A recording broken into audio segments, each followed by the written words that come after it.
Pak tahu di rumah orang awak kak? Pak kan yang mana? Jadi kerungji dah ada awak. Dah ada awak. Pak di tu. Dah ada awak. Karena dia bilang sor, nah. Dah ada bilang sor pakai banjir. Berarti nya pemukiman warga ya Jai Jino. Ya. Posisi. Tempat rumah mandu lah kan. Awak ini lah. Mandu Pak. Ya, Alhamdulillah kan. Anak-anak berbagi wang. Karena kamu waktu itu puasa malam itu. Jadi katanya golam rumah matang itu golam rut kan. Betul. Jadi baru berat betul. Sekitar pokok limong lah kan. Nya kamlai ka mesti lagi yo ka hari. Nya golam rut bang rumah golam rut bangnya.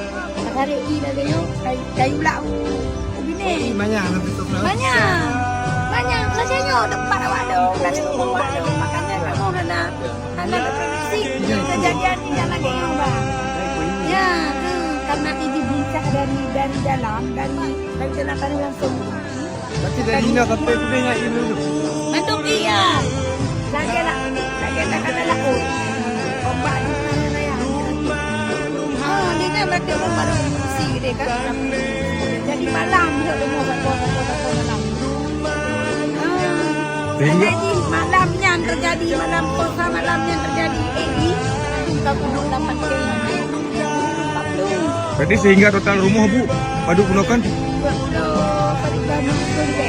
lebih ya, untuk nambah ya. Untuk nambah rumahnya bantu keadaan ini boleh benar. Ya rekan kalian. Ini dulunya adalah desa. Nah, ini dulu desa. Di ujung sana itu sungainya, sebelah sana sungai. Tapi sekarang sungainya udah ke sini. Nah ini rumahnya nih.